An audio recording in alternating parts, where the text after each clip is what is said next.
받으실 하나님의 말씀은 창세기 16장입니다. 1절에서 3절까지 보시겠습니다.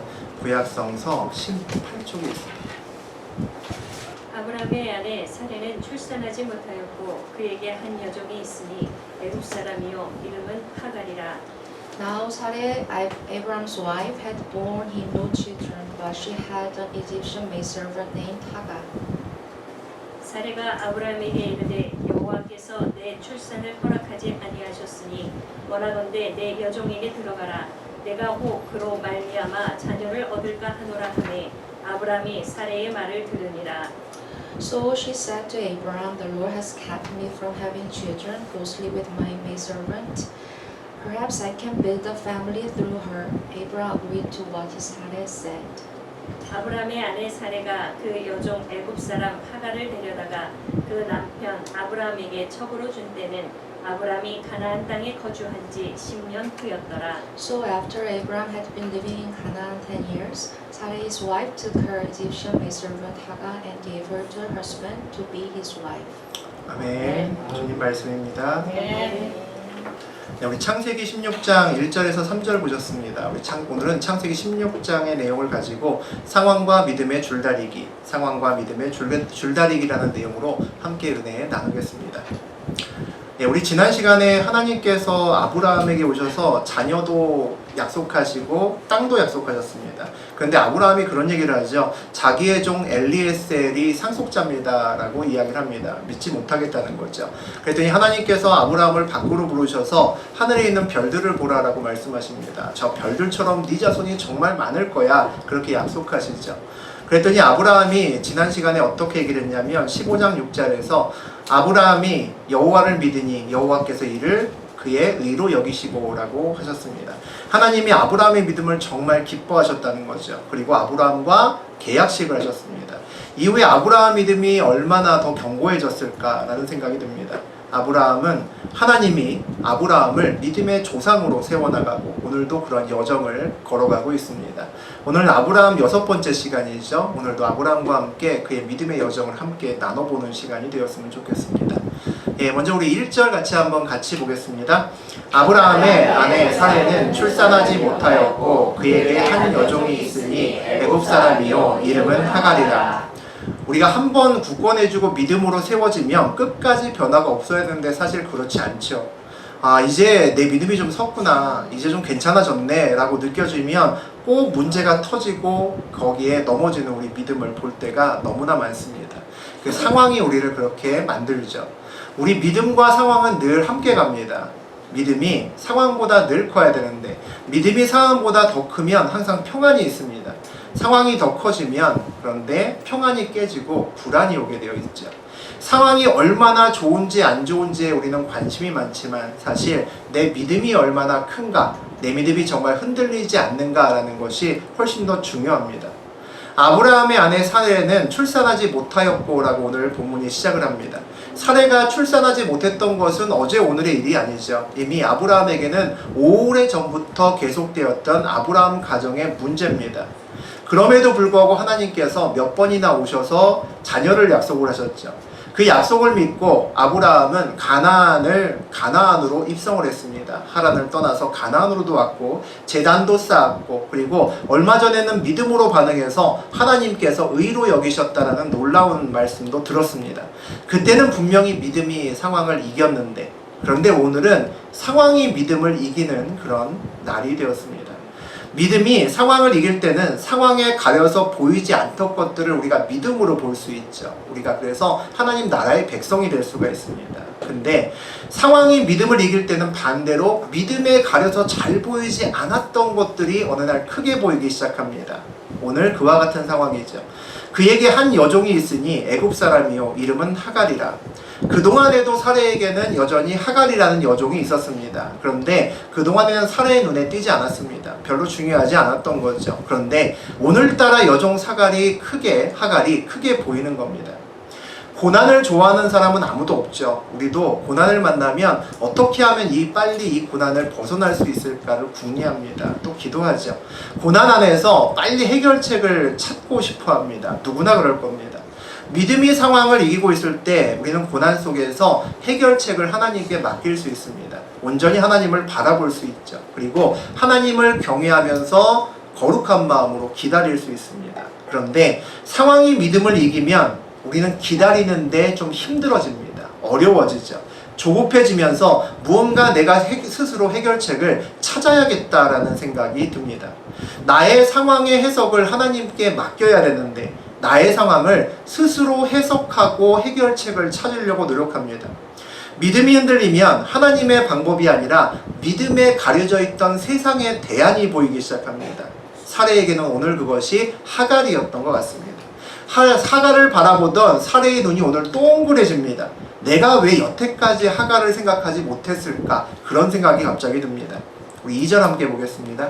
사레가 아브라함에게 이르되 여호와께서 내 출산을 허락하지 아니하셨으니 원하건대 내 여종에게 들어가라. 내가 혹 그로 말미암아 자녀를 얻을까 하노라 하매 아브라함이 사레의 말을 들으니라. 사레는 이과 출신인 것 같습니다.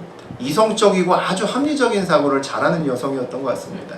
문제가 생기면 약속의 말씀 가운데 깊이 잠겨서 고민을 많이 하는 그런 사람이었던 것 같습니다.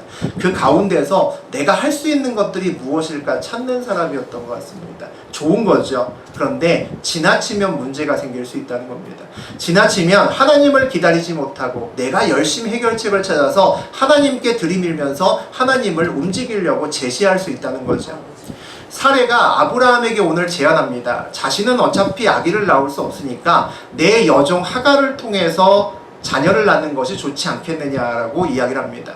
고대에서 자기의 여종을 대리모로 해서 낳은 아기를 자기의 아기처럼 키울 수 있었습니다. 아주 일반적인 대리모의 풍습이 옛날에는 있었습니다. 사례 생각에 자녀가 생기는 방법은 이것이 가장 좋고 이것밖에 없다는 생각이 오늘 들었던 겁니다. 하나님께서 아브라함에게 아들을 주시겠다라고 했습니다. 우리 지난 시간에 아브라함은 그 약속을 믿었다라고 했습니다. 그래서 의로 여기셨다라는 놀라운 이야기까지 들었습니다. 그런데 믿었는데도 불구하고 또다시 시간이 1년, 2년, 3년 지나가는데도 여전히 자녀가 계속 없는 겁니다. 그럼 무슨 생각이 들까요? 하나님 약속 안에서 무언가를 좀 해봐야겠다는 생각이 충분히 들 수 있죠. 내가 하나님이 그분의 계획을 보다 쉽게 이룰 수 있도록 내가 하나님을 좀 도와줘야겠다는 생각을 할 수도 있습니다. 두 부부가 머리를 맞대고 브레인스토밍을 할 수도 있죠. 그냥 기다릴까 이런 생각을 할 수도 있을 겁니다. 그런데 이제까지 한참 몇십 년을 기다려도 없었던 자녀가 갑자기 생길 리는 거의 만무한 일이죠. 정말 희박한 환경입니다. 양자를 데려다가 키우는 그런 방법도 있겠죠. 우리 지난 시간에 하나님이 오셨을 때 아브라함이 그런 얘기 했잖아요. 아브라함의 종 엘리에셀을 얘기했습니다. 내 종의 엘리에셀에게 상속을 하시면 됩니다라고 이야기했습니다. 근데 하나님이 거절하셨죠. 아브라함 너에게서 난 자식이 있다라고 분명히 말씀하셨습니다. 그러니까 양자는 안 되는 거죠. 그럼 이 문제는 어떻게 해결할까? 하나님 방법은 도대체 뭘까? 사례가 고민 또 고민합니다. 그러다가 아이디어가 떠오른 거죠. 무릎을 탁 칩니다. 하나님의 남편 아브라함에게 자손이 있다고 하셨지 꼭 사례가 나올 거라고 얘기는 안 하셨습니다. 그러면 사례가 아니라 다른 여인의 몸을 빌어서 아기를 낳아도 그 아이는 여전히 아브라함의 자손인 거죠. 그러니까 그렇게 하면 되겠구나 라고 생각을 합니다. 또 고대에는 이렇게 종의 자녀를 낳아서 자기 아들이나 딸로 삼아도 아무 문제가 없었던 그런 시절이었기 때문에 전혀 상관이 없었던 아주 좋은 아이디어였던 거죠. 발상의 전환이었습니다. 다른 각도로 보니까 와, 문제가 해결될 수 있는 것을 천재인데 그런 생각했을지도 모릅니다. 하나님의 뜻을 완전히 재해석한 거죠. 요즘 같으면 성령님이 나에게 지혜를 주셨어라고 생각했을지도 모릅니다. 아무리 생각해도 하나님 말씀에 벗어나지 않는 거죠. 그래서 아브라함에게 오늘 이야기를 합니다. 아브라함이 사레의 말을 듣고 나니까 합리적입니다. 맞는 것 같은 거죠. 나이 많은 사레의 몸에서 자녀를 기다리는 것보다는 훨씬 더 확률도 높고 합리적입니다. 아무리 생각해도 이것은 아주 명답인 거죠. 누이 좋고 매부 좋은 일이 아닐 수 없습니다. 하나님은 하나님의 계획대로 일이 차근차근 진행되니까 좋은 거고, 아브라함은 하나님의 약속 안에서 약속을 이행해서 자기의 자녀를 얻으니까 좋은 겁니다. 사례도 되지도 않은 임신 때문에 이것저것 다 해보고 스트레스 많이 받았는데 이제 스트레스 안 받고 해방되어서 다 좋은 거죠. 모두가 해피한 방법입니다. 우리 3절 보시겠습니다. 아브라함의 아내 사레가 그 요종 애굽 사람 하갈을 데려다가 그 남편 아브라함에게 첩으로 준 때는 아브라함이 가나안 땅에 거주한 지 10년 후였더라. 가나안 땅에 거주한 지 10년 후였더라라고 되어 있습니다. 하나님을 만난 아브라함이 하란을 떠나서 가나안으로 왔고 가나안에 입성한 다음에 10년 동안 하나님의 약속을 붙들고 애를 썼지만 중간중간에 제대로 섰을 때도 있었고 넘어질 때도 있었습니다. 그럼에도 불구하고 끝까지 10년 동안 하나님의 약속을 잘 붙들고 기다렸는데 오늘 11년째 무너졌다는 겁니다. 11년째 무너졌다는 거죠. 보통 하나님의 약속은 그것이 주어지고 약속되고 난 다음에 실제로 그것이 내 삶에 이루어지기까지 보통은 오랜 시간이 필요합니다. 우리는 사실 기다림의 그 시간 동안에 우리의 믿음이 굉장히 크게 성장하는 것을 알 수 있습니다.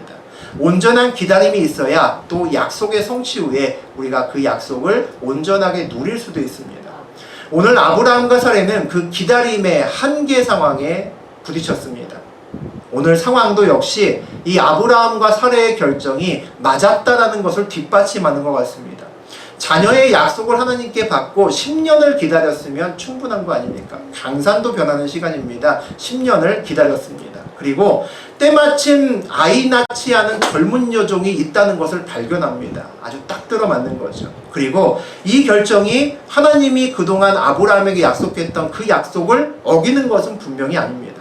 하갈에게서 아들이 나와도 그 아들은 분명히 아브라함의 자손이기 때문이죠. 오늘 상황이 기가 막히게 맞아 떨어지는 것을 볼 수 있습니다. 상황이 믿음을 이기면 상황으로 하나님 뜻을 해석하려고 합니다. 아주 위험한 생각이죠. 상황이 내가 원하는 대로 돌아가면 하나님 뜻이 맞는구나 라고 생각합니다.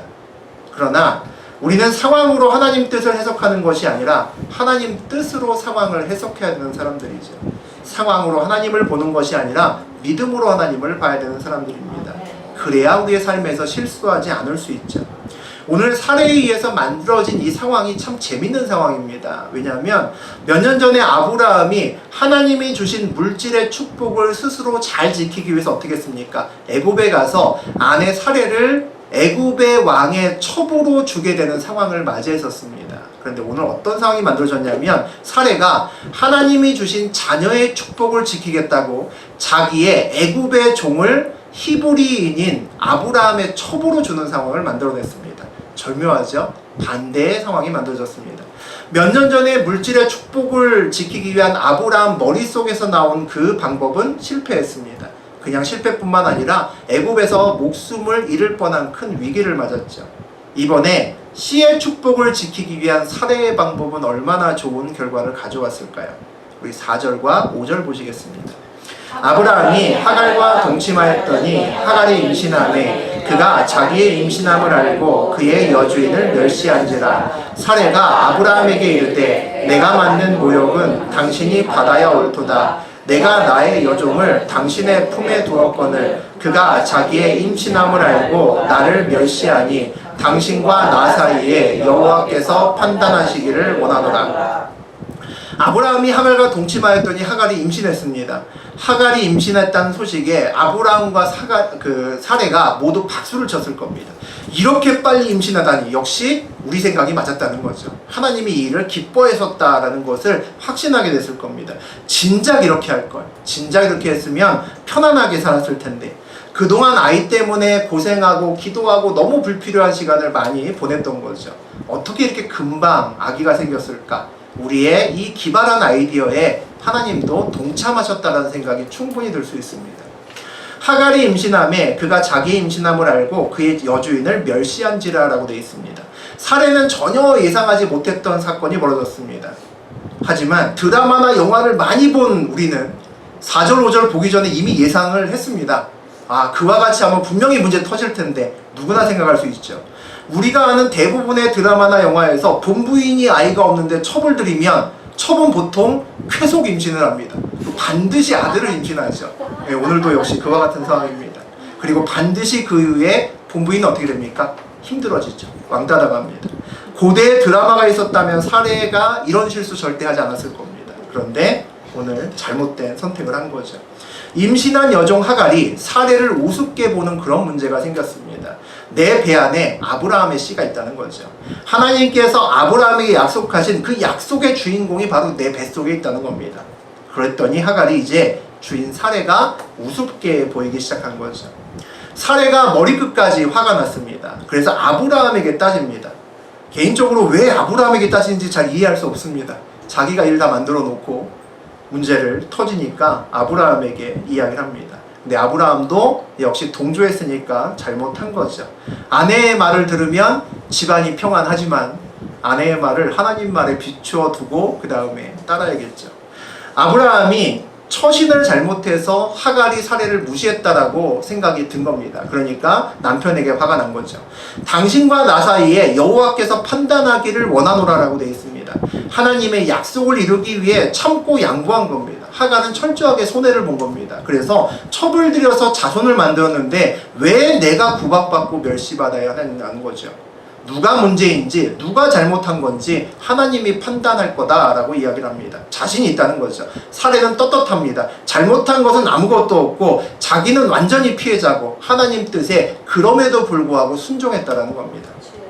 아브라함과 사례 사이에서 하나님이 판단하시기를 원한다라고 말은 했지만 이미 5절의 내용을 읽어보니까 판단은 이미 끝났습니다.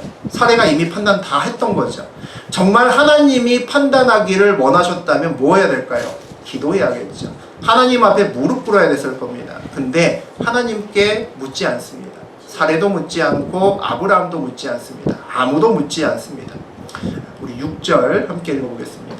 아브라함이 사례에게 이르되 당신의 여종은 당신의 수중에 있으니 당신의 눈에 좋을 대로 그에게 행하라 하매 사례가 하갈을 학대하였더니 하갈이 사례 앞에서 도망하였더라. 사례는 하나님을 끌어들여서 자기와 아브라함 사이에서 판단해달라고 이야기를 했지만 실제로는 자기가 판단 다 해놓고 아브라함에게 강요합니다. 그대로 하라고 압박을 가하는 거죠. 여종은 당신의 수중에 있으니 당신은 애 좋을 대로 그에게 행하라. 이게 아브라함의 답입니다. 하갈은 당신의 여종이니까 당신 마음대로 하십시오 라고 아내에게 이야기합니다. 하갈의 운명을 사례에게 맡겨버렸습니다. 사람은 정말 믿음으로 섰다고 생각하면 정말 넘어지는 것 같습니다. 아브라함을 봐도 그런 느낌이 들죠. 애굽에서 아내를 버리는 과정을 통해서 정말 많은 걸 깨달았습니다. 큰 문제를 일으켰었죠. 그런데 몇 년 되지 않아 이번에는 임신한 첩을 버리는 결정을 합니다. 아브라함의 가정이 다시 한번 깨지고 있는 모습을 볼 수 있죠. 애굽의 그때 상황을 통해서 관계의 중요성을 알았습니다. 그런데 가족 간의 문제가 생기니 아브라함이 해결을 하지 못합니다. 자기가 판단해야 될 일을 사례에게 맡겨버리고 그냥 빠져버리는 거죠. 사례가 하갈을 학대하였더니 하갈이 사례 앞에서 도망하였더라. 아브라함과 사례 사이에서 사례가 기대한 하나님의 판단은 뭐였을까요? 임신한 하갈을 쫓아냈던 것 같습니다. 쫓아내겠다고 하는 것이 하나님께 기대했던 것이었던 것 같습니다. 이제 하갈의 자손을 하나님의 약속의 자녀로 인정할 수 없다라는 것이 사례의 생각이었던 것 같습니다. 같은 상황에서 다른 판단을 하는 사례의 모습을 우리가 볼 수가 있습니다. 사례가 아이를 못 낳는 상황은 하갈이 임신하기 전이나 후나 똑같습니다. 같은 상황이죠. 근데 이전에는 사례는 아브라함의 자손이 반드시 자기의 몸을 통해서 태어날 필요는 없다라고 생각했습니다. 또 하나님이 실제로 그렇게 이야기하지도 않으셨죠. 그래서 여종의 하갈의 몸을 빌려서 아기를 낳으려고 시도했습니다. 그 자녀를 자기의 자녀로 삼아서 온전한 가정을 이루려고 했습니다. 그리고 그것이 하나님의 뜻이다라고 확신했죠. 근데 임신한 하갈이 자기를 무시하니까 생각이 바뀐 겁니다. 하갈의 아들로는 사례와 함께 자기와 함께 가족을 이룰 수 없다라고 생각이 바뀐 거죠. 하갈의 아들을 아브라함의 축복된 자녀로 인정할 수 없다라는 생각이 들었습니다. 임신한 하갈을 내쫓은 것은 자기의 뜻이 아니라 하나님 뜻이라고 확신했습니다. 이게 뭡니까? 이게 상황이 믿음을 이길 때 일어나는 현상입니다. 상황으로 하나님 뜻을 해석할 때의 위험성입니다.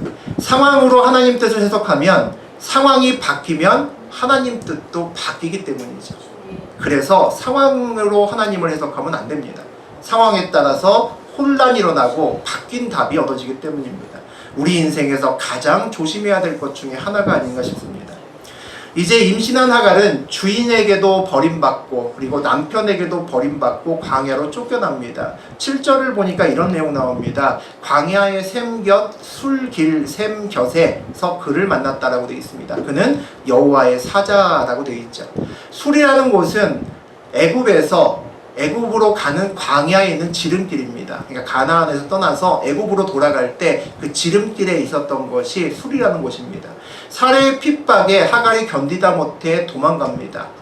광야길을 힘겹게 지나가다가 샘을 만나는 거죠. 거기 털포덕 주저앉았을 겁니다. 임신은 했고 애굽으로 가고 눈물이 아마 계속 흘렀겠죠. 얼마나 슬펐겠습니까? 거기에 주저앉아서 물을 마시고 있습니다. 근데 여호와의 사자가 광야의 샘곁, 그 술길 샘곁에서 그를 만났다라고 되어 있습니다. 하갈이 부르지 않았습니다. 하갈은 여호와도 모릅니다. 그런데 하나님께서 오늘 찾아오셨습니다. 우리는 누구나 이렇게 하나님의 찾아오심의 은혜를 경험한 사람들입니다. 하나님을 잘 몰랐을 때, 내 상황에 절망해서 퍼질러 앉아서 울고 있을 때, 그때 어느 날 하나님이 나를 찾아오셨던 그런 경험들이 있습니다. 하나님은 늘 고통당한 자, 약한 자, 어려운 자를 눈여겨보시다가 찾아오십니다. 8절 한번 읽어보겠습니다. 이르되 사레의 여종 하갈아 내가 어디서 왔으며 어디로 가느냐. 그가 이르되 나는 내 여주인 사레를 피하여 도망하나이다. 내가 어디서 왔으며 어디로 가느냐라고 여종 하갈에게 물어봅니다. 가벼운 질문으로 생각하면 아브라함이 살던 가나안 헤브론을 떠나서 애굽으로 가고 있습니다 라고 대답할 수 있을 겁니다. 상황으로 해석하면 어떻게 답을 할 수 있을까요? 핍박받는 가나안 땅을 떠나서 핍박이 없는 애굽으로, 물론 희망사항이겠지만 핍박이 없었으면 좋겠다라고 기대하는 애굽으로 가고 있습니다 라고 얘기할 수 있겠죠. 영적으로 해석하면 어떻게 해석할 수 있을까요? 믿음으로 해석하면 하나님의 임재가 있는 가나안 땅을 떠나서 우상을 섬기는 애굽으로 갑니다라고 대답할 수 있을 겁니다. 그렇게 우리가 바깥쪽에서 살펴본다면 지금 하갈의 행동이 어떤 행동인지 우리는 아마 판단이 가능할 겁니다. 마찬가지입니다. 우리의 선택과 가는 길도 똑같습니다. 상황을 통해 해석하느냐, 믿음을 통해 해석하느냐, 또는 사실을 통해 해석하느냐에 따라서 우리 삶이 어떤 길로 가는지를 알 수가 있습니다. 믿음으로 우리 길을 판단해서 옳은 길인지 잘못된 길인지를 보셔야 된다는 거죠. 사레의 여종 하가라라고 부르십니다. 하나님이 하갈을 부르실 때 그냥 하가라 부르시지 않고 사레의 여종이라고 부릅니다. 하갈의 종이다라는 것을 알려주기 위해서 그렇게 부르셨을 것 같지는 않습니다. 그가 있어야 할 정체성을 알려주기 위한 말입니다.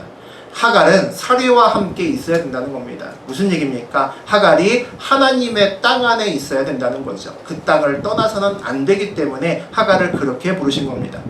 우리 9절 읽어보겠습니다. 여호와의 사자가 그에게 이르되 내 여주인에게로 돌아가서 그 수하에 복종하라. 내 여주인에게로 돌아가라 라고 이야기를 하십니다. 하갈은 사레와의 관계가 이미 틀어졌습니다. 그래서 그거 문제를 해결하기 위해서 뭐를 썼습니까? 하갈과 사레, 주인과의 관계를 깨버리는 것을 결정했습니다. 관계의 단절을 결정한 거죠. 그 방법을 통해서 나움을 통해서 자기의 문제를 해결하려고 했습니다. 그런데 하나님의 방법은 다르다는 거죠. 하나님은 사레에게 돌아가라고 말씀하십니다. 돌아가라는 것은 단순히 장소를 옮기라는 얘기가 아닙니다. 가서 사레와의 관계를 새롭게 회복하라는 겁니다. 하나님의 방법은 사람 사이의 관계의 단절이 아니라 온전한 회복의 그 방법이 있다는 거죠. 여주인인 사레에게 복종하라라고 이야기를 합니다. 하갈의 입장에서는 아주 서운한 말이었을 겁니다. 오죽하면 도망 나왔겠습니까? 오죽하면 임신한 몸을 이끌고 광야로 뛰어나왔겠습니까? 상황을 보면 아브라함의 집에서 떠나는 것이 맞습니다. 그런데 믿음으로 보면 아브라함의 집에서 하갈의 자리를 지키는 것이 복이 된다는 거죠. 10절 함께 읽어보겠습니다. 여호와의 사자가 또 그에게 이르되 내가 내 씨를 크게 번성하여 그 수가 많아 셀 수 없게 하리라.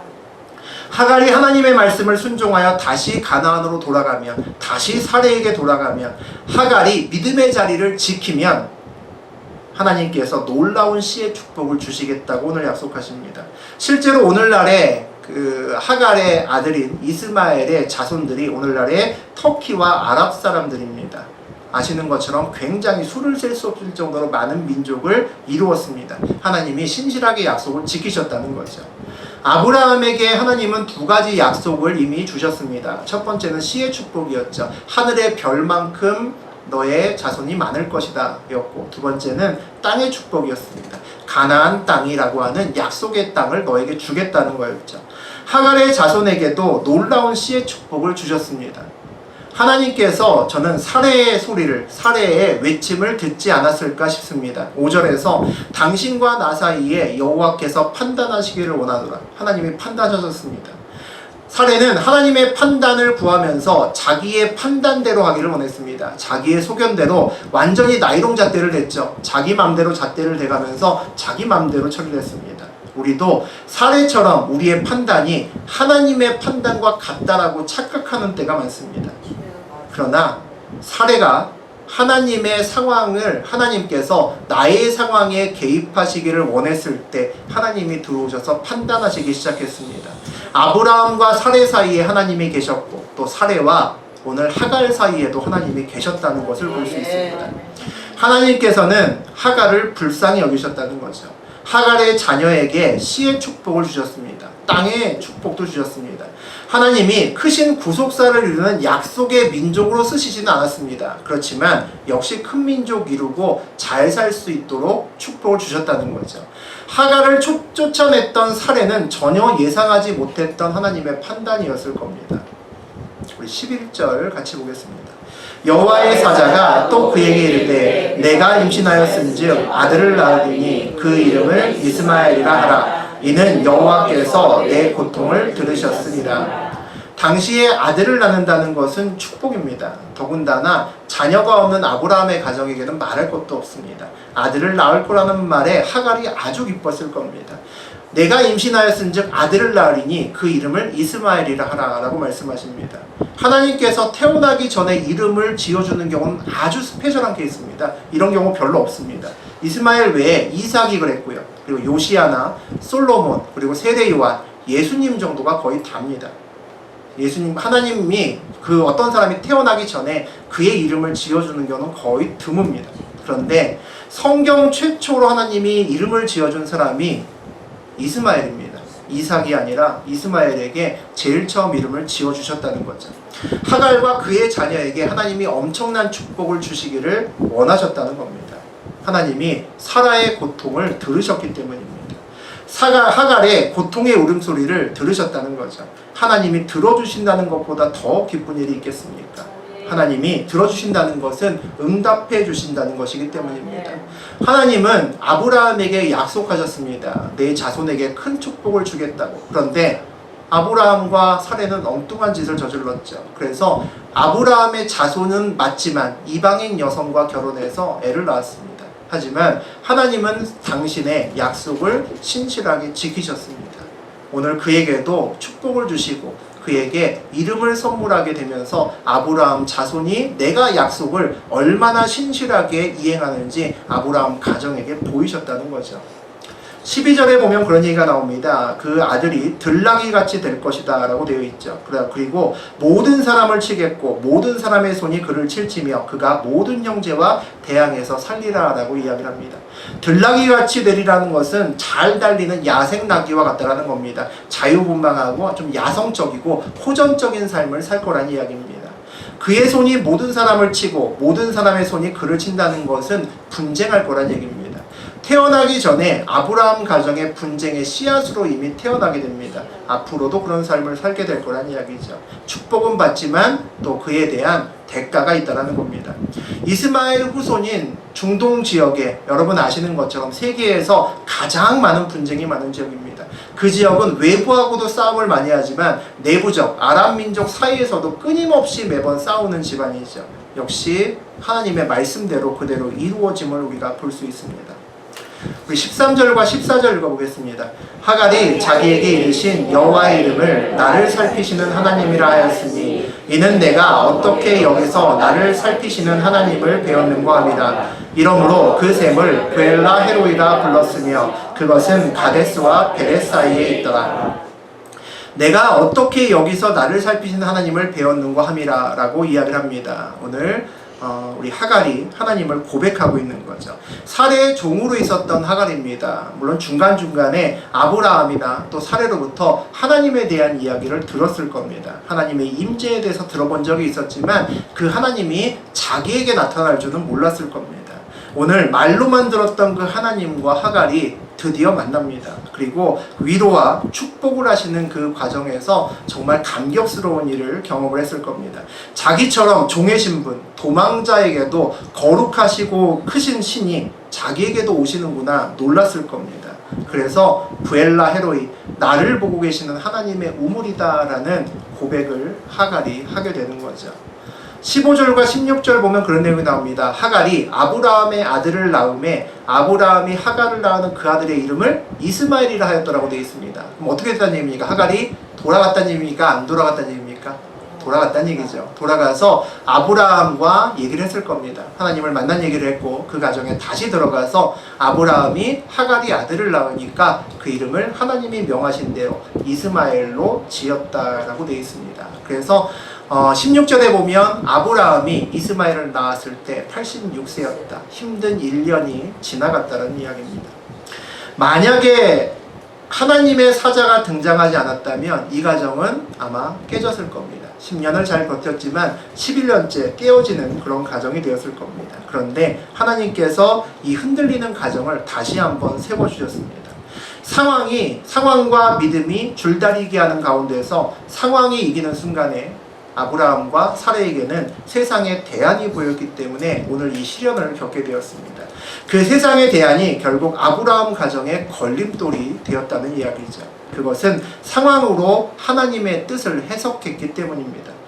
아브라함의 가정이 다시 깨질 뻔했지만 하나님께서 개입하셔서 오늘 또 위기를 넘겼습니다. 도망 나온 하갈은 다시 믿음의 자리로 가라고 하나님이 말씀하시고 또 순종의 자리로 하갈이 갔습니다. 이것이 하나님께 묶인 가정이 체험하는 은혜입니다. 하나님께 묶여있으면 무너지는 것 같은 가정도 하나님이 세우신다는 거죠. 우리의 인생길에서 믿음과 상황은 늘 함께 갑니다. 그리고 줄다리기를 하죠. 믿음이 이길 때 우리에게는 평안이 있습니다. 하나님의 때를 믿음으로 그리고 소망 가운데서 우리는 넉넉히 기다릴 수 있습니다. 하지만 우리 인생길에서 때로 상황이 믿음을 이기는 때가 있습니다. 그러면 세상의 대안에 우리의 눈을 빼앗길 때가 있습니다. 그러나 상황 가운데 붙든 그 대안은 상황이 바뀌면 정답이 되지 않습니다. 정답인 것이 어느새 걸림돌이 되어버린 것을 우리가 볼 수 있습니다. 그래서 상황으로 절대 하나님을 해석하려고 하면 안 됩니다. 상황이 바뀌면 모든 것이 흔들리기 때문입니다. 그래서 우리가 기도해야 되고 그래서 예배해야 되고 그래서 하나님께 부르짖어야 됩니다. 상황이 아니라 믿음으로 하나님의 뜻을 해석해야 되기 때문입니다. 그래야 상황에 휘둘리지 않고 우리가 언제나 상황과 상관없이 중심을 잡을 수 있기 때문이죠. 저와 여러분의 인생이 믿음이 늘 상황을 이기고 믿음으로 상황을 바라보는 그런 인생길 되기를 주의 이름으로 축원드립니다. 예.